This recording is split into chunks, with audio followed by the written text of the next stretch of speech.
मैं एक बात जरूर कहना चाहता हूं कि ये एक्सीडेंट है, एक्सीडेंट को कोई रोक नहीं सकता। मैं एक बात जरूर कहना चाहता हूं कि ये एक्सीडेंट है, एक्सीडेंट को कोई रोक नहीं सकता। নমস্কার, সুজিত চট্টোপাধ্যায় আবার আপনাদের সামনে হাজির হলাম দিগদর্শনের একটি নতুন পর্ব নিয়ে। এবারকার পর্বে আমার বিষয়বস্তু হচ্ছে আহমেদাবাদে যে বিমান দুর্ঘটনাটি ঘটে গেল, যেখানে এতগুলো লোকের প্রাণ গেল, শুধু বিমান যাত্রী নয়, তার সঙ্গে ক্রু এবং তার সঙ্গে স্থানীয় যে মেডিকেল স্টুডেন্টদের যে হস্টেল এবং রাস্তারও কিছু লোক মারা গেছেন। সংখ্যাটা প্রায় 300-র কাছাকাছি পৌঁছে যাচ্ছে। ডিএনএ টেস্ট করে তো কিছু মানুষের দেহ তুলে দেওয়া হয়েছে, এখনো অনেক কিছু বাকি। আবার শোনা যাচ্ছে যে একটা ব্যাগেতে নাকি দুজনের খালি মাথাটুকু গেছে, মানে তাড়াহুড়ো হয়েছে আর কি। এগুলো কাউকে দোষ দেওয়ার ব্যাপার নেই, সবটাই নিয়তি। যাই হোক, আমরা কেন এটা আলোচনায় নিয়ে এলাম হঠাৎ? কারণ বিমান দুর্ঘটনা হয়েছে, দুর্ঘটনা যদি হয়ে থাকে সেটা কি নিয়তি, নাকি এয়ার ইন্ডিয়ার পরিষেবার কোনো ত্রুটি, নাকি যে বিমান কোম্পানির বিমান নেওয়া হয়েছে সেই বোয়িং, সেই কোম্পানির কিছু ত্রুটি? নানা জনে নানা কথা বলছে, আমরা সবগুলোই লক্ষ্য করেছি। আমরা আপনাদের সামনে যেটা হাজির করতে চাই সেটা হচ্ছে এরকমই কিছু টুকরো টুকরো ঘটনা। কে কি বলছেন তার মধ্যে প্রথমে তো শোনাবো আমাদের রামদেব, যিনি একাধারে যোগী এবং একাধারে কিন্তু corporate businessman.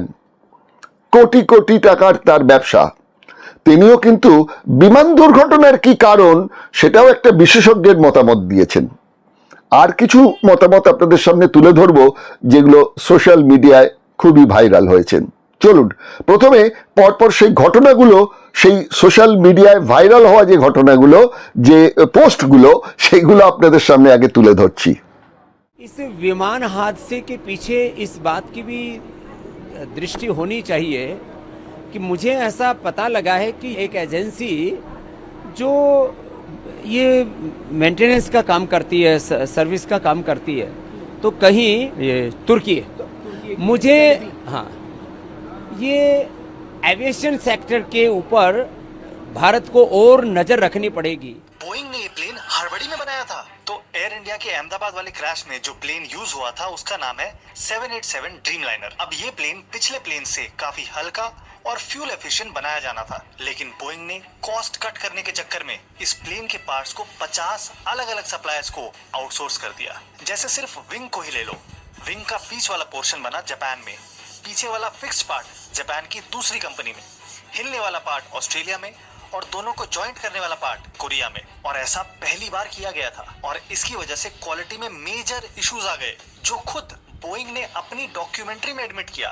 Wrinkles were found in the composite skins from one supplier. Fasteners were incorrectly secured on sections of the tail. There were gaps between units that were supposed to fit tightly together. अब plane company ने announce कर दिया था और orders भी ले लिए थे, लेकिन इतने सारे सप्लायर्स होने की वजह से काम डिले हो रहा था और क्वालिटी भी खराब हो रही थी। लेकिन बोइंग ने क्वालिटी के साथ कॉम्प्रोमाइज करना सही समझा। अब जैसे इसकी बॉडी का सेंटर पार्ट इटली की एक कंपनी बना रही थी, लेकिन इश्यूज आ रहे थे, तो बोइंग ने कहा इश्यूज को रहने दो, माल डिलीवर कर दो। बोइंग ने ये प्लेन हड़बड़ी में जब लॉन्च किया तो प्लेन अंदर से खोखला निकला। Realized the doors were made of plywood, completely a shell inside. और डिलीवरी लॉन्च के 3 साल बाद हो पाई, जिसके तुरंत बाद 2 प्लेन्स में आग लग गई और सारे 787 ड्रीमलाइनर्स को ग्राउंड करना पड़ गया। आपका एयर इंडिया का जहाज गिरते समय आई थी, उसको ध्यान से सुनिए। बोइंग में कोई पंखा नहीं होता है, लेकिन यहाँ पर आवाज पंखे की आ रही है। जी हाँ, बोइंग में भी एक पंखा होता है, छुपा हुआ पंखा होता है। मैं वीडियो यहाँ दिखा दूँ। इस पंखे की आवाज ने जो लैंडिंग गियर, जो पहिए अंदर नहीं गए, उसको अंदर न जाने के राज को खोला है। पहले पहियों को समझ लिए। आपने देखा होगा कि जब जहाज उतरता है तो 4-4 पहियों के सेट जो होते हैं वो जमीन को टच करते हैं, लेकिन आपने एक चीज नहीं देखी होगी, जब जहाज उतर रहा होता है तो ये पहिए ऐसे होते हैं, नीचे की तरफ होते हैं। जब जहाज उड़ रहा होता है, उठने वाला होता है, तो ये पहिए ऊपर की तरफ चले जाते हैं। जैसे ही ये पहिए ऊपर जाते हैं, पहिए को अंदर ले जाने वाला जो ढक्कन होता है, जहाँ से ये पहिए का पूरा लैंडिंग गियर जिसके अंदर बंद होता है, वो भी खुलना शुरू हो जाता है। तो पहिए को ऊपर उठाने के लिए एक अलग मोटर होती है और पूरे पहिए को खींच के अंदर ले जाने के लिए एक हाइड्रोलिक जैक होता है, जैसे ट्रैक्टर के अंदर होता है। जहाँ जहाँ पे हाइड्रोलिक होता है, हाइड्रोलिक समझते होंगे आप लोग, इस हाइड्रोलिक पंप को चलाने के लिए एक अलग से सप्लाई होती है। इन केस उस सप्लाई में अगर कोई समस्या आती है तो ये जो छुपा हुआ पंखा है एक तरीके का जनरेटर होता है ये, और ये हवा की वजह से घूमना शुरू करता है और बिजली पैदा करना शुरू करता है, जिससे कि उस एक्स्ट्रा बिजली का उपयोग इन पहियों को अंदर ले जाने में किया जा सके। बिल्कुल अलग पावर सप्लाई होती है। अगर कॉकपिट में अचानक बिजली कट जाती है तब भी ये पंखा अपने आप नीचे आता है कि कॉकपिट की बिजली जहाँ पे पायलट बैठता है, वहाँ का जो करंट है, वहाँ की जो लाइट है, वहाँ का जो सिस्टम है, सब काम करता रहे, इसलिए उसको एक अलग से सप्लाई दी जाती है। तो इस आवाज़, अगर आप इस वीडियो को बहुत ध्यान से देखें इनलार्ज करके, जहाज के नीचे एक हल्का सा लटकता हुआ एक आइटम दिखाई पड़ रहा है, धुंधला सा लटकता हुआ आइटम दिखाई पड़ रहा है, ये रैट है। ये खुल गया था, ये इस बात का सबूत है कि जो पायलट ने पहिए अंदर नहीं किए जिस समय उसको करने चाहिए, वो कर ही नहीं सकता था, क्योंकि हाइड्रोलिक्स काम नहीं कर रहे थे। हाइड्रोलिक क्यों काम नहीं कर रहे थे, उसमें तमाम और चीज़ें आ जाएंगी कि बैटरी फुल चार्ज थी कि नहीं, इंजन में समस्या थी कि नहीं, फलाना था, ढिमाका था, ये था, वो था, पता नहीं। लेकिन जो फ्लिप का जो एडजस्टमेंट था, जो मैंने आपको कल की वीडियो बताया था कि फ्लिप का एडजस्टमेंट और पहिए का एडजस्टमेंट ये मैच नहीं कर रहा है। अगर पहिया लटक रहा है तो फ्लिप नीचे रहेगा, अगर पहिया अंदर है तो ये फ्लिप ऊपर की तरफ रहेगा, लेकिन वहाँ पे बिल्कुल उल्टा था। इसका मतलब ये है कि पायलट जहाज को उड़ाने की कोशिश कर रहा थे और पहिए अंदर नहीं जा रहे थे, जिसकी वजह से ये रैट खुला। इसका मतलब ये है कि पायलटों ने अपना पूरा प्रयास किया है। इसका मतलब ये है कि पायलटों की गलती को आप तुरंत नहीं कह सकते कि उनकी गलती से, उनकी चूक की वजह से हो गया। तो अभी तक का जो नया इन्वेस्टिगेशन है, रैट ये लटक रहा था, इसका मतलब ये है कि जहाज के हाइड्रोलिक को पावर नहीं मिल रही थी। उसको पावर क्यों नहीं मिल रही थी, ये अगली जांच का विषय है। 70-এর দশক 80-র দশক পর্যন্ত এয়ার ইন্ডিয়ার কিন্তু বিশ্বে একটা সম্মান ছিল। মানে বিশ্বের যত বিমান পরিবহন সংস্থাগুলো রয়েছে তাদের সঙ্গে পাল্লা দিয়ে কিন্তু এয়ার ইন্ডিয়া তার সার্ভিস দিয়ে গেছে 1932 থেকে 2022 পর্যন্ত। 1932-এ কিন্তু টাটা এয়ারলাইন্স নাম দিয়ে প্রথম টাটা কোম্পানি এই পরিষেবার কাজটা নিয়েছিল আর কি। পরবর্তীকালে 1953 সালে ভারত সরকার এটা অধিগ্রহণ করেন, তখন টাটা এয়ারলাইন্স নামটা পাল্টে হয়ে যায় এয়ার ইন্ডিয়া। এবং আপনারা জানেন বিখ্যাত সেই ম্যাসকট কোনটা না, সেই যে মহারাজা, এই গোপাল এক মহারাজা, তিনি সালাম করে অতিথিদের অর্থাৎ যাত্রীদের সাদর আহ্বান জানাচ্ছেন এয়ার ইন্ডিয়ার রাজকীয় পরিষেবা নেওয়ার জন্য। এটা ছিল বিষয়বস্তু। তো এখন যে ইতিহাসটা, সেই এয়ার ইন্ডিয়ার ইতিহাসটুকু আমরা অনেকেই এখনো জানি না। চলুন এই আহমেদাবাদ ঘটনার সঙ্গে তাল রেখে এয়ার ইন্ডিয়া এবং বোয়িং এই দুটি বিষয় আপনাদের কাছে আগে তুলে ধরতে চাইছি, তারপর অন্য প্রসঙ্গে যাব। 70 ও 80 দশক পর্যন্ত বিশ্বের অন্যান্য বিমান পরিবহন সংস্থার সঙ্গে পাল্লা দিয়ে এয়ার ইন্ডিয়া সুনাম বজায় রেখেছিল। মহারাজা ম্যাসকট সাদর আহ্বান জানাতো তাদের রাজকীয় পরিষেবা নেওয়ার জন্য। 1932 থেকে 2022 পর্যন্ত ভারত সরকারের অধীনে ছিল এই সংস্থা। 1932-এর 15ই অক্টোবর টাটা এয়ারলাইন্স হিসেবে আবির্ভাব। সেই ইতিহাসের দিকে একবার চোখ বোলালে আমরা দেখব 1953 সালে ভারত সরকার এই বিমান পরিষেবা সংস্থাকে অধিগ্রহণ করে, নাম হয় এয়ার ইন্ডিয়া। 1960 সালের 21শে ফেব্রুয়ারি গৌরীশঙ্কর নামে প্রথম বোয়িং কোম্পানির একটি বিমান বোয়িং 707 কেনা হয়।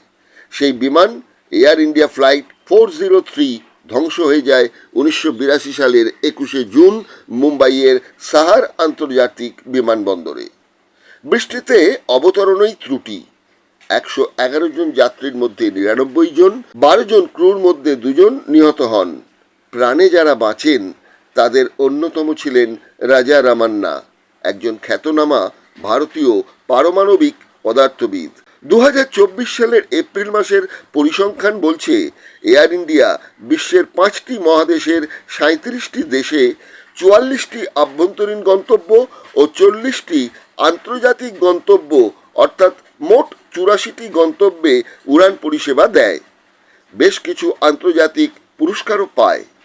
2018-19-এ এয়ার ইন্ডিয়ার লোকসান ছিল 8,640 কোটি টাকা। লোকসানের কারণ বকেয়া পাওনা, অলাভজনক রুটে বিমান পরিষেবা। গত 5 বছরে মোট ক্ষতি 29,895 কোটি টাকা। আর 2021-এর 31শে আগস্ট পর্যন্ত যদি হিসেব দেখা যায় তাহলে মোট ক্ষতির পরিমাণ তখন পর্যন্ত ছিল 61,562 কোটি টাকা। 2019-এ মোদী সরকার সিদ্ধান্ত নেয় এয়ার ইন্ডিয়াকে বিক্রি করার। সেই সময় কেন্দ্রীয় আর্থিক বিষয়ক সচিব সুভাষচন্দ্র গার্গ জানান, টেন্ডারের সময়সীমা শেষ হয়ে যাওয়া পর্যন্ত এয়ার ইন্ডিয়ার 76% শেয়ার কেনার আগ্রহ কেউ দেখায়নি। এই ব্যর্থতা মোদী সরকারের কাছে বিড়ম্বনা হয়ে দেখা দেয়। এরপর গত 3 বছর আগে সেই টাটা কোম্পানি 18,000 কোটি টাকায় কিনে নেয় এয়ার ইন্ডিয়া সংস্থা।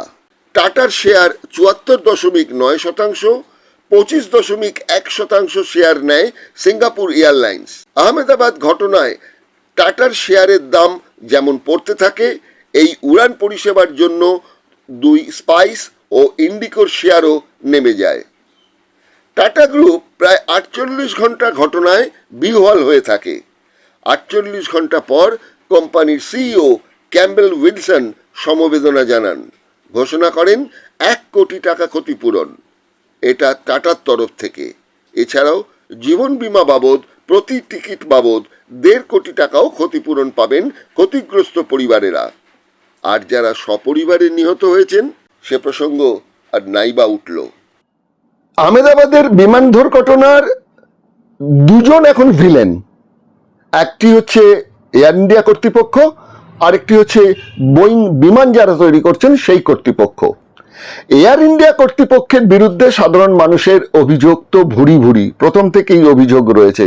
যবে থেকে এই কোম্পানিটি অধিগ্রহণ করেছে ভারত সরকার, অর্থাৎ বিক্রি করে দিয়েছেন 18,000 কোটি টাকা দিয়ে। শোনা যাচ্ছে প্রথম যখন টেন্ডার ডাকা হয়েছিল কেউ সেটাকে মানে দরপত্র কেউ নেয়নি, কিন্তু পরবর্তীকালে যেমন করেই হোক টাটা কোম্পানির মধ্যে একটা দুর্বলতা ছিল, কিন্তু তাদের হাত দিয়েই তো প্রথম এই এয়ার পরিষেবাটা শুরু হয়েছিল। সুতরাং এটা দর তারা দেয়, তখন ঠিক হয় 18,000 কোটি টাকা দিয়ে কিনে নেবে টাটা কোম্পানি। কিন্তু টাটা কোম্পানি কেনার পর থেকে বিভিন্ন জায়গায় এখন যে আপনারা খবর দেখছেন বা আমরা যারা জানতে পাচ্ছি সেখান থেকে জানতে পাচ্ছি যে টাটা কোম্পানির ভেতরে যাদের বসানো হচ্ছে তাদের যোগ্যতার থেকে বড় প্রশ্ন হচ্ছে স্বজন পোষণ। আর এই স্বজন পোষণের সঙ্গে সঙ্গে যেটা কি হচ্ছে না, বিরাট অঙ্কের একটা ক্ষতি ছিল। প্রায় ধরে রাখুন প্রথম থেকে যদি হিসেব করি তাহলে প্রায় 70,000 কোটি টাকার মতন একটা লসে চলছিল। সেটা গত 3 বছরে নাকি প্রায় 8,500 কোটি টাকার লস মেকআপ করে দিয়েছে আমাদের টাটা কোম্পানি এই এয়ার ইন্ডিয়া চালাতে গিয়ে। কি করে লস মেকআপ হলো?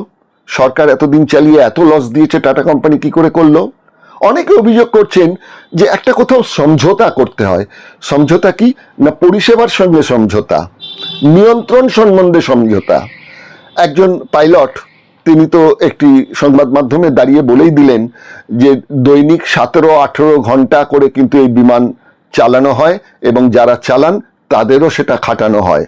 অর্থাৎ সময় নষ্ট করা যাবে না, পর পর টিপ করতে হবে, যেন পাড়ার একটা লোকাল বাস আর কি।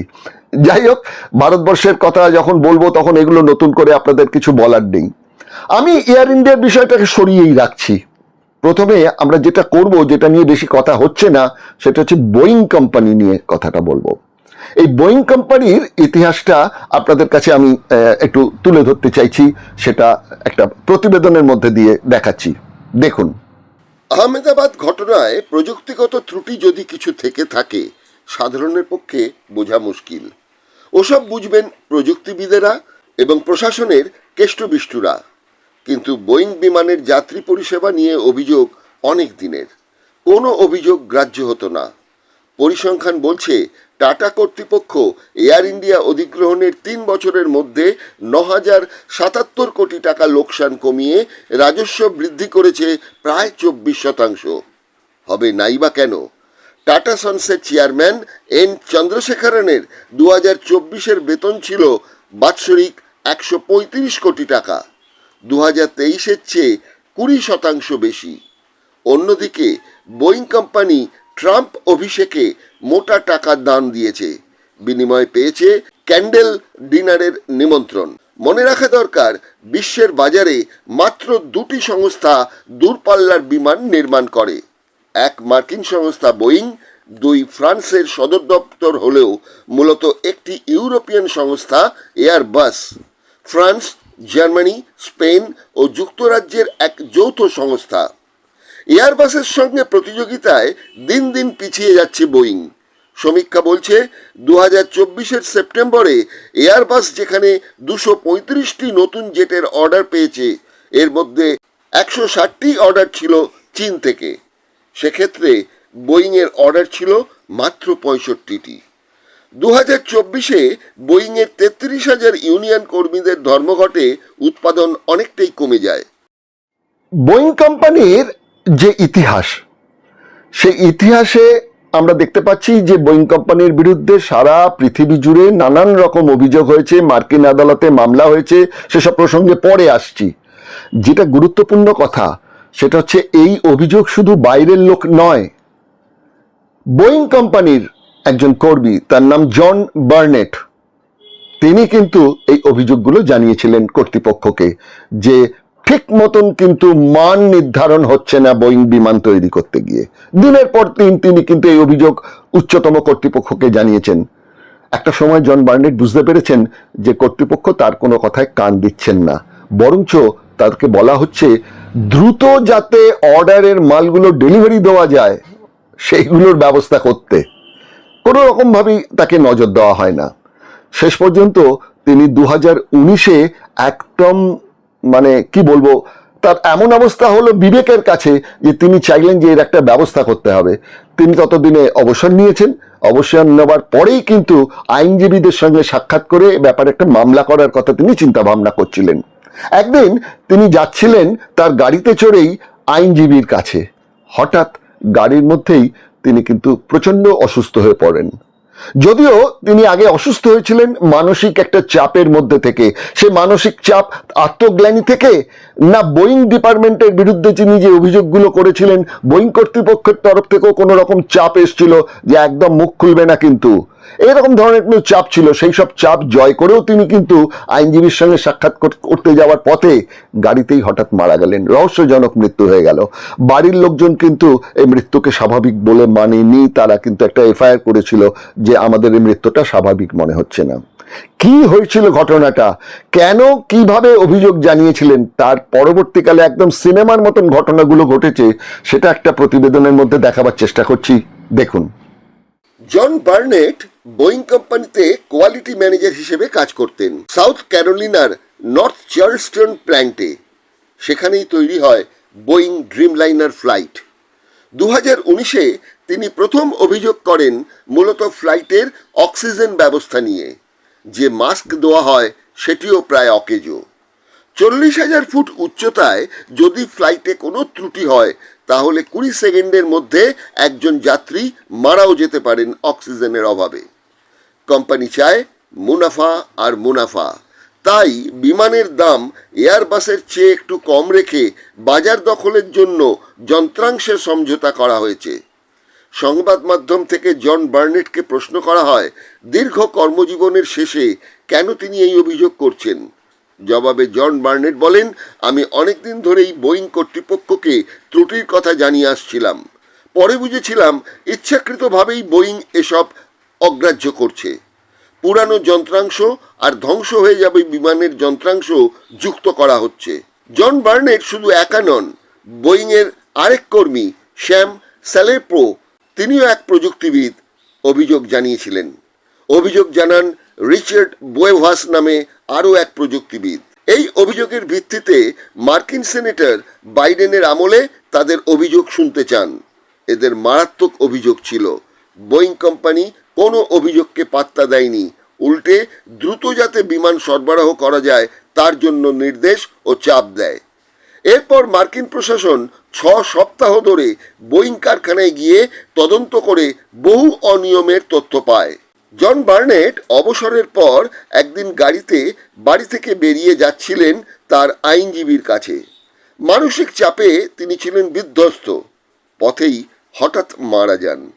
জন বার্নেটের পরিবার ঘটনাটাকে অস্বাভাবিক বলে, কিন্তু সেই তদন্ত আর হয়নি। এই প্রতিবেদনে একটি শব্দ দেখুন উঠে এসছে, মুনাফা। আমরা মুনাফা শব্দটা ব্যবহার করলাম, জানি না যিনি আর কি এটার মানে জবাবদিহি করেছিলেন, সে জন বার্নেট, তিনি কি এই মুনাফা শব্দটা ব্যবহার করেছিলেন? কেননা লাভের ইংরেজি হচ্ছে প্রফিট আর মুনাফার ইংরেজি হচ্ছে গেন। সুতরাং প্রফিট করা আর গেন করা এই শব্দটার মধ্যে কিন্তু একটা সূক্ষ্ম পার্থক্য আছে। এটা কেন বলছি? এটা আমার কথা নয়, এটা বলে গেছেন কার্ল মার্কস তার ক্যাপিটাল গ্রন্থের প্রথম খণ্ডের 1 নম্বর, 23 নম্বর এবং 25 নম্বর অধ্যায় এবং তৃতীয় খণ্ডে তিনি বিস্তারিতভাবে বুঝিয়েছেন যে লাভ আর মুনাফা। মুনাফ শব্দটা আমরা কেন ব্যবহার করছি এখানে? আমরা মুনাফ শব্দটা আসলে একটি ফার্সি শব্দ এবং সেই শব্দের অর্থ কিন্তু হচ্ছে লাভ। কিন্তু সেই লাভটাকেই বিস্তারিতভাবে কার্ল মার্কস কি বলছেন? লাভ হচ্ছে কোনো একটা পণ্য উৎপাদন করে তার যে খরচা সমস্ত কিছু মিটিয়ে দেওয়ার পর যে পার্সেন্টেজ তার প্রফিট হচ্ছে সেটাকে একটা লভ্যাংশ হিসেবে ধরা হয়। আর মুনাফা, যেটা ইংরেজি শব্দ হচ্ছে গেন, সেটা কোথা থেকে আসে? সেটা হলো লাভের লাভ। ব্যাপারটা একটু খোলসা করে বলি। লাভের লাভ বলতে আমরা কাকে বলবো? লাভের লাভ বলবো যে কর্মচারীরা, যে শ্রমিকরা ওই পণ্যটি উৎপাদন করছেন তার যে ন্যায্য শ্রম মজুরি হওয়ার কথা সেইটা থেকে তাকে যদি বঞ্চিত করা হয় তাহলে সেই যে বাড়তি যেটুকু বঞ্চিত করা হলো সেটা হলো গেন। আর তার সঙ্গে সঙ্গে সেই পণ্য উৎপাদন করতে যে যে সামগ্রী, যে যে ইনভেস্টমেন্টটা দরকার, সেখানে যদি মানটাকে একটু নামিয়ে নিয়ে আসা যায় তাহলে কিন্তু সেখানেও একটা লাভ হয়। যেটা বলছিলাম লাভের লাভ, এটাই কিন্তু হচ্ছে মুনাফা। যার জন্য দেখবেন মুনাফাখোর শব্দটা আছে, মুনাফাবাজ শব্দটা আছে, কিন্তু লাভখোর, লাভবাজ এরকম তো কোনো শব্দ নেই। এই মুনাফাখোর এবং মুনাফাবাজ এই শব্দের মধ্যে কিন্তু ক্রাইম লুকিয়ে আছে। সে কথাটাই কিন্তু কার্ল মার্কস তার ক্যাপিটাল গ্রন্থে উল্লেখ করেছেন। এবার আমরা দেখে নেব যে এই যে মুনাফার বিষয়টা নিয়ে আমরা আলোচনা করলাম, সেটি কি কি ত্রুটি যন্ত্রাংশের ব্যাপারে রয়েছে সে সম্পর্কে এই সোশ্যাল মিডিয়াতেই যা যা এসছে আপনারা হয়তো অনেকেই দেখেছেন। তবুও এই প্রতিবেদনটা তৈরির জন্য আমার মনে হচ্ছে সোশ্যাল মিডিয়ায় প্রচারিত এই তথ্যগুলো আপনাদের কাছে আরেকবার তুলে ধরলে বোধহয় আপনাদের বিষয়টা বুঝতে সুবিধা হবে। देखून हुआ पंखा होता है, मैं वीडियो यहाँ दिखा दूँ। इस पंखे की आवाज़ ने जो लैंडिंग गियर, जो पहिए अंदर नहीं गए, उसको अंदर ना जाने के राज को खोला है। रैट, RAT, रैट की एंट्री हो गई है। ये चूहे वाला रैट नहीं। आप मेरे हवाई जहाज़ की आवाज़ सुनिए जो मैं उड़ा रहा हूँ, बहुत ध्यान से सुनिएगा। अब एक और आवाज़ सुनिए जो कि आपका एयर इंडिया का जहाज़ गिरते समय आई थी, उसको ध्यान से सुनिए। बोइंग में कोई पंखा नहीं होता है, लेकिन यहाँ पर आवाज़ पंखे की आ रही है। जी हाँ, बोइंग में भी एक पंखा होता है, छुपा हुआ पंखा होता है। मैं वीडियो यहाँ दिखा दूँ। इस पंखे की आवाज़ ने जो लैंडिंग गियर, जो पहिए अंदर नहीं गए, उसको अंदर ना जाने के राज को खोला है। पहले पहियों को समझ लीजिए। आपने देखा होगा कि जब जहाज़ उतरता है तो 4-4 पहियों के सेट जो होते हैं वो ज़मीन को टच करते हैं। लेकिन आपने एक चीज़ नहीं देखी होगी, जब जहाज़ उतर रहा होता है तो ये पहिए ऐसे होते हैं, नीचे की तरफ होते हैं। जब जहाज़ उड़ रहा होता है, उठने वाला होता है, तो ये पहिए ऊपर की तरफ चले जाते हैं। जैसे ही ये पहिए ऊपर जाते हैं, पहिए को अंदर ले जाने वाला जो ढक्कन होता है, जहाँ से ये पहिए का पूरा लैंडिंग गियर जिसके अंदर बंद होता है, वो भी खुलना शुरू हो जाता है। तो पहिए को ऊपर उठाने के लिए एक अलग मोटर होती है और पूरे पहिए को खींच के अंदर ले जाने के लिए एक हाइड्रोलिक जैक होता है, जैसे ट्रैक्टर के अंदर होता है। जहाँ जहाँ पे हाइड्रोलिक होता है, हाइड्रोलिक समझते होंगे आप लोग, इस हाइड्रोलिक पंप को चलाने के लिए एक अलग से सप्लाई होती है।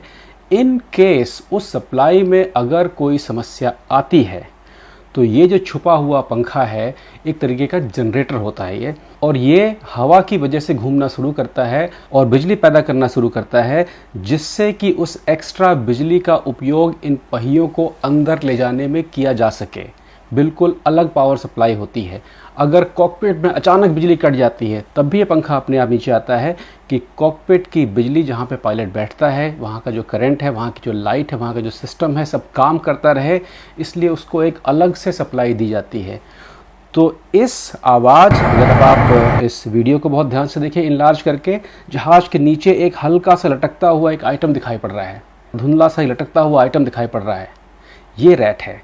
ये खुल गया था। ये इस बात का सबूत है कि जो पायलट ने पहिए अंदर नहीं किए जिस समय उसको करने चाहिए, वो कर ही नहीं सकता था, क्योंकि हाइड्रोलिक्स काम नहीं कर रहे थे। हाइड्रोलिक क्यों काम नहीं कर रहे थे, उसमें तमाम और चीज़ें आ जाएंगी कि बैटरी फुल चार्ज थी कि नहीं, इंजन में समस्या थी कि नहीं, फलाना था, ढिमाका था, ये था, वो था, पता नहीं।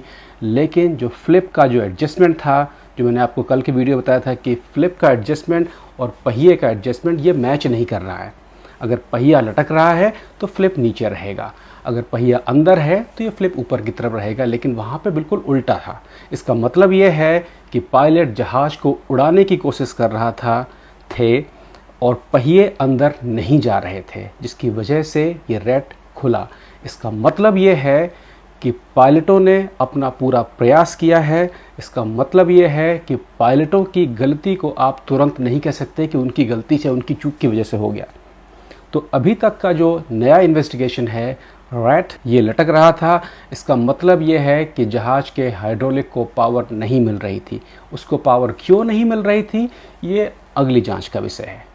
एयर इंडिया का ये प्लेन अमेरिकी कंपनी बोइंग से खरीदे 787 ड्रीम लाइनर प्लेन्स के बेड़े में से एक था। एक प्लेन को उड़ने के लिए इतनी लिफ्ट जनरेट करनी पड़ती है कि वो ग्रेविटी से पार कर सके, इतना थ्रस्ट जनरेट करना पड़ता है कि वो हवा के दबाव को मात दे सके, जिसे ड्रैग कहा जाता है। ये दोनों चीजें होने पर ही एक प्लेन हवा में उड़ पाता है। लेकिन कुछ एक्सपर्ट्स को लगता है कि अहमदाबाद प्लेन क्रैश मामले में एयर इंडिया का ये प्लेन दोनों काम नहीं कर पाया था। जब एक प्लेन टेक ऑफ करता है तो उसके विंग फ्लैप्स खुल जाते हैं, जिससे ज्यादा सरफेस एरिया बनता है और ज्यादा लिफ्ट क्रिएट होती है और प्लेन को हवा में उड़ने में आसानी होती है। लेकिन यहां कुछ एक्सपर्ट्स का कहना है कि इस प्लेन के विंग फ्लैप्स खुले ही नहीं थे। लेकिन क्यों नहीं खुले थे, इसका कारण अभी साफ नहीं है कि क्या पायलट्स ने ऐसा नहीं किया था या वे पायलट किसी मैकेनिकल फेलियर के कारण ऐसा नहीं कर पाए थे। अहमदाबाद प्लेन क्रैश के वीडियो को देखने पर पता चलता है कि इस प्लेन के लैंडिंग गियर्स भी खुले हुए थे, यानी पहिए भी अभी बाहर निकले हुए थे, जो नहीं होना चाहिए था। एक प्लेन के जमीन से उठने के बाद पायलट जो पहला काम करते हैं वो होता है लैंडिंग गियर्स को अंदर करना। लैंडिंग गियर्स के बाहर निकले रहने पर प्लेन के ऊपर उठने में दिक्कत आती है, खासकर अगर ये थ्रस्ट जनरेट ना कर पा रहा हो। लेकिन इस प्लेन के लैंडिंग गियर्स खुले क्यों रह गए, इसके लिए भी दो कारण हो सकते हैं। एक ये कि पायलट ने खुद ऐसा नहीं किया और दूसरा किसी मैकेनिकल प्रॉब्लम की वजह से वे ऐसा नहीं कर पाए। एविएशन एक्सपर्ट्स का कहना है कि हो सकता है कि पायलट्स उस वक्त किसी और बड़ी समस्या से जूझ रहे हों। ये बड़ी समस्या हो सकती है इंजन फेलियर की। प्लेन के इंजन्स प्लेन को थ्रस्ट प्रोवाइड करवाते हैं, जिससे वो ग्रेविटी के प्रेशर को तोड़कर उड़ान भर सके। एयर इंडिया के पायलट ने भी क्रैश से पहले थ्रस्ट जनरेट न होने की बात कही थी। कुछ एविएशन एक्सपर्ट्स का कहना है कि हो सकता है कि प्लेन के इंजन उतनी पावर जनरेट नहीं कर पा रहे थे जितनी एक प्लेन को टेक ऑफ करने के लिए जरूरी था। लेकिन जब भी इंजन फेल होता है तो धुआं, आग जैसे कुछ साइन दिखते हैं। इस मामले में ऐसा कुछ हुआ था या नहीं, ये इस वीडियो को देखकर ठीक ठीक कह पाना मुश्किल है। लेकिन मॉडर्न प्लेन एक इंजन के फेल हो जाने के बाद एक इंजन के साथ भी उड़ सकते हैं। इसलिए आज के वक्त एक प्लेन का इस तरह क्रैश होना तभी मुमकिन है जब उसके दोनों ही इंजन एक साथ फेल कर गए हों, जिस कारण पायलट्स के पास कुछ भी करने लायक टाइम नहीं बचा था। इसलिए यह भी माना जा रहा है कि प्लेन क्रैश के पीछे एक कारण इंजन में खराबी या कंप्यूटर प्रोग्रामिंग में कोई दिक्कत आना भी हो सकता है। सबसे जरूरी बात, जब किसी प्लेन में कुछ गड़बड़ होती है तो इसमें लगे वार्निंग सिस्टम्स पायलट को अलर्ट कर देते हैं। लेकिन एयर इंडिया के प्लेन में ये वार्निंग सिस्टम ठीक से काम कर रहे थे या नहीं, ये भी अभी जांच का विषय है। इसलिए असल में क्या हुआ क्या नहीं, ये फ्लाइट डेटा रिकॉर्डर का विश्लेषण करने पर ही पता चलेगा, जो डेटा प्लेन के ब्लैक बॉक्स में होता है। इसलिए किसी भी प्लेन क्रैश की घटना के बाद सबसे पहले ब्लैक बॉक्स की तलाश की जाती है। अहमदाबाद प्लेन क्रैश की घटना के एक दिन बाद ही एयर इंडिया के इस प्लेन का ब्लैक बॉक्स मिल गया था, जिसे इस प्लेन क्रैश में ज्यादा नुकसान नहीं पहुंचा है। Officials have found the so-called black box flight recorder, which, along with the cockpit voice recorder, should provide vital information. इसलिए इसके डेटा को इंडिया में ही आसानी से निकाला जा सकता है। अगर इसे ज्यादा नुकसान पहुंचता तो इसे अमेरिका में बोइंग कंपनी के पास भेजना पड़ता। अमेरिकी कंपनी बोइंग द्वारा बनाए जाने वाले बोइंग 787 हवाई जहाज में 2 ब्लैक बॉक्स होते हैं। इन ब्लैक बॉक्स के अंदर फ्लाइट डेटा रिकॉर्डर और कॉकपिट वॉइस रिकॉर्डर होते हैं। इनमें न केवल कॉकपिट में होने वाली बातचीत जो पायलट्स आपस में करते हैं वो रिकॉर्ड होती है, बल्कि प्लेन के अंदर की छोटी से छोटी एक्टिविटीज का भी डेटा भी रिकॉर्ड होता है। पायलट्स ने कौन से बटन दबाए, कौन से लीवर एक्टिवेट किए, इंस्ट्रूमेंट्स की क्या क्या सेटिंग्स थी, ये सब फ्लाइट डेटा रिकॉर्डर में रिकॉर्ड होता है और इसी से एक प्लेन के क्रैश होने के पीछे के कारणों का पता लगाया जा सकता है। लेकिन ये बात हुई घटना के बाद की। यहाँ सबसे जरूरी सवाल एयर इंडिया, अमेरिकी कंपनी बोइंग और इंडिया की एविएशन क्वालिटी पर उठते हैं। क्या वाकई इंडिया में एविएशन सिक्योरिटी को सीरियस लिया जाता है या भारत की फ्लाइट कंपनियां ज्यादा से ज्यादा रेवेन्यू बनाने पर फोकस कर रही हैं? आज ये सवाल कुछ लोगों के द्वारा इसलिए पूछा जा रहा है क्योंकि पिछले कुछ सालों में भारत का जो हवाई सेक्टर है वो पूरी तरह आज प्राइवेट हाथों में दे दिया गया है, यानी प्राइवेट कंपनियों को दे दिया गया है। यहाँ एक सवाल ये भी है कि क्या इस प्लेन के खराब होने के पहले ही कुछ सिग्नल मिल चुके थे या नहीं। इस प्लेन क्रैश से कुछ घंटे पहले इसी सुबह ये प्लेन दिल्ली से अहमदाबाद आया था। दिल्ली से अहमदाबाद आने वाली इस फ्लाइट में आकाश वत्स भी यात्रा कर रहे थे। आकाश वत्स ने कुछ वीडियोज शेयर किए हैं। We are almost about to taxi, but this AC is not working. Look at everyone, and it's so many people they are using these magazines. AC is not working at all. And as usual, your TV screens are also not working. And this button for calling in heaven, nothing is working. Nothing. Not even the light is working. आकाश के अनुसार जब वे इस flight से अहमदाबाद आ रहे थे तब इसके wing flaps लगातार ऊपर नीचे हो रहे थे। जब ये प्लेन जमीन पर था तब इसका एसी ठीक से काम नहीं कर रहा था। आकाश वत्स ने इसके वीडियो भी ट्विटर पर शेयर किए हैं जिसमें देखा जा सकता है कि कैसे प्लेन क्रैश से पहले वाली फ्लाइट में इस प्लेन की एसी काम नहीं कर रही थी, न इसके अंदर के इंटरटेनमेंट सिस्टम्स काम कर रहे थे और रिमोट भी काम नहीं कर रहा था। अहमदाबाद आने के बाद इस प्लेन को लंदन जाना था, जिसके टेक ऑफ करने के कुछ सेकंड्स बाद ही ये प्लेन क्रैश कर जाता है। এবার আপনাদের দেখাতে চাই যার কথা বলছিলাম, যিনি রহস্যজনকভাবে মারা গেলেন, সেই বোয়িং কোম্পানির একজন অবসরপ্রাপ্ত প্রযুক্তিবিদ ইঞ্জিনিয়ার, তার নাম জন বার্নেট। তার মৃত্যুর পর তার পরিবারের সঙ্গে একটি মার্কিন সংবাদ মাধ্যম একটু ইন্টারভিউ নেয়। সেখানে সাংবাদিক এবং তার বাড়ির লোকজন কি বলেছেন সেটা একটু শুনবেন। He never wanted to try to bring Boeing down or hurt him. That was the least of his issues, procedures that wasn't being followed, shortcuts that was trying to be taken. Go into a lot of detail, but I know he was like embarrassed at meetings. He would be called out. Was his treatment at work, did it wear on him? Oh yes, that would wear anybody down after, I don't know whether it's 7 or 8 years. Reaction to those headlines? It wasn't joyful, I can tell you that. The whole thing was the flying public. He had their back. All these times, he's had their back trying to stand up, get safety concerns straight. Investigation is going on right now, and yeah, we're not going to go to that. We're going to wait and see what the investigation brings out. Do you blame Boeing? I think if this hadn't have gone on so long, I would still have my son. My sons would still have their brother, and we wouldn't be sitting here. So in that respect, I do. আমাদের দেশে electoral বন্ডের কথা আপনারা জানেন। বড় বড় সব শিল্পপতি, বড় বড় কর্পোরেট সংস্থা নির্বাচনে বিভিন্ন রাজনৈতিক দলকে, বিশেষ করে যারা বিভিন্ন রাজ্যে বা কেন্দ্রীয় সরকারে যারা আসীন, তাদের একটা মোটা টাকা ইলেকট্রাল বন্ডে তারা দিয়েছেন। হ্যাঁ, তারা কোনো স্বার্থে দেননি, কিন্তু তারা বিনা স্বার্থেই দিয়েছেন। তারা তো আসলে চান যে দেশের গণতন্ত্র যেন আরো মজবুত হয়। তাদের তো একটা দায়বদ্ধতা আছে না? সুতরাং তারা সেই টাকাটা দিয়েছেন ভোটের জন্য। সেই টাকাটা নিয়ে বিভিন্ন রাজনৈতিক দল তাদের ভোটের প্রচার করেছে, ইত্যাদি ইত্যাদি ইত্যাদি খাতে খরচা করেছে। তেমনি আমেরিকাতেও যখন প্রেসিডেন্ট নির্বাচন হয় তখনও সেখানকার শিল্পপতি এবং কর্পোরেট সংস্থারা বিভিন্ন দলকে বিভিন্ন টাকা দিয়ে থাকে। এবারকার নির্বাচনে ট্রাম্পকে যে টাকা দিয়েছেন সেটা তো একদম অবিশ্বাস্য টাকা তারা দিয়েছেন। ট্রাম্প কি করেছেন? তিনিও কিন্তু এই সব টাকা যেসব শিল্পপতি কর্পোরেট সংস্থা দিয়েছেন তাদের যেদিনকে তার অভিষেক হলো হোয়াইট হাউসে, সেখানে ক্যান্ডেল ডিনারে কিন্তু তাদের নিমন্ত্রণ করে তাদের সম্মান জানিয়েছেন। সেই দলে যেমন মাইক্রোসফট আছে, গুগল আছে, অ্যামাজন আছে, তেমনি কিন্তু এই বোয়িং কোম্পানির প্রতিনিধিও ছিলেন। কেন ছিলেন? এত টাকা দিয়েছেন, একটা তো কৃতজ্ঞতা আছে ট্রাম্পের, তাই জন্য তাকে নিমন্ত্রণ করেছিলেন। পরে কি ঘটনা ঘটলো সে কথা আবার একটা প্রতিবেদনের মধ্যে দিয়ে আপনাদের দেখাই। চলতি বছরের মে মাসের ঘটনা, কাতারের প্রশাসন মার্কিন প্রেসিডেন্টকে ব্যবহার করার জন্য 400 কোটি টাকার একটি 7488 জ্যাম্বো জেট উপহার দেন। সেই অনুষ্ঠানে হাজির ছিলেন স্বয়ং ট্রাম্প, কাতারের আমির তাবিব বিন হামাদ আলী খানি এবং বোয়িং সংস্থার সিইও কেলি এর্ডবার্গ। সেই বিমান ট্রাম্প ক্ষমতা থেকে সরে গেলে প্রেসিডেন্সিয়াল ফাউন্ডেশন লাইব্রেরির সম্পত্তি করা হবে। অন্যদিকে বোয়িং কর্তৃপক্ষের বিরুদ্ধে 737 ম্যাক্স দুটি বিমান দুর্ঘটনায় 346 জনের মৃত্যুর প্রেক্ষিতে একটি মামলা হয় মার্কিন আদালতে। দুটি ঘটনা ঘটেছিল ইন্দোনেশিয়ায় 2018 সালে আর 2019-এ ইথিওপিয়ায়। অভিযোগ ছিল জালিয়াতি ও ষড়যন্ত্রের।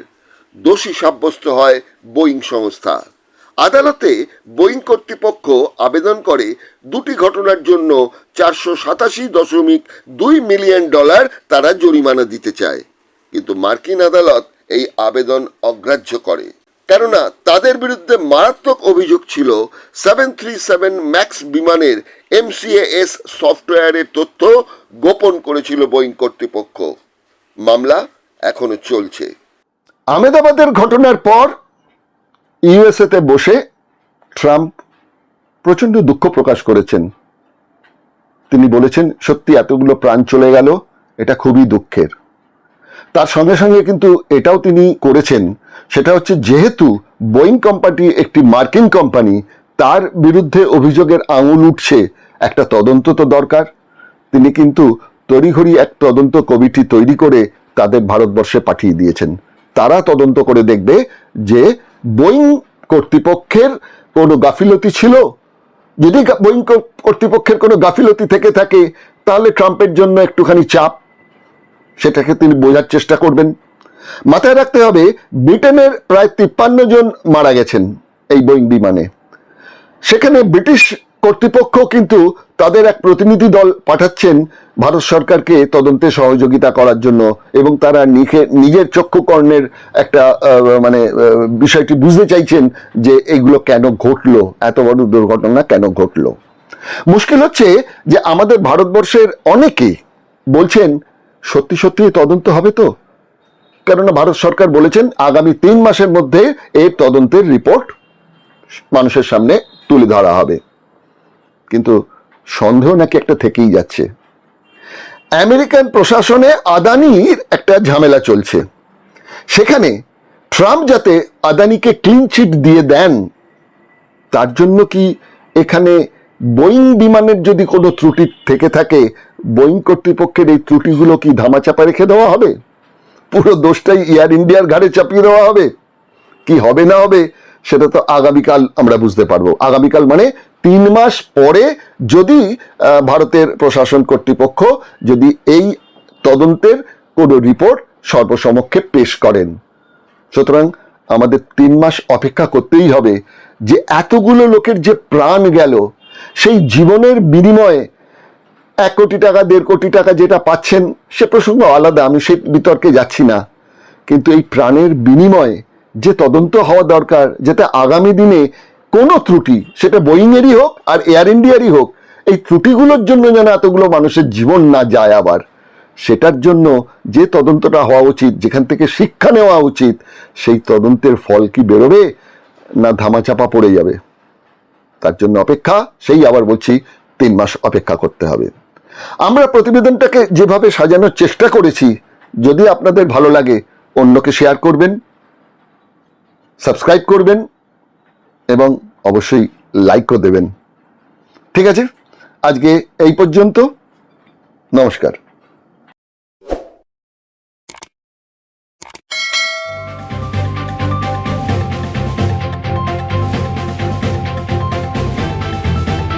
রংহীন সংবাদ আর অজানা তথ্যের জন্য দেখুন দিগদর্শন, 10-এর পাশে, দেশের সাথে।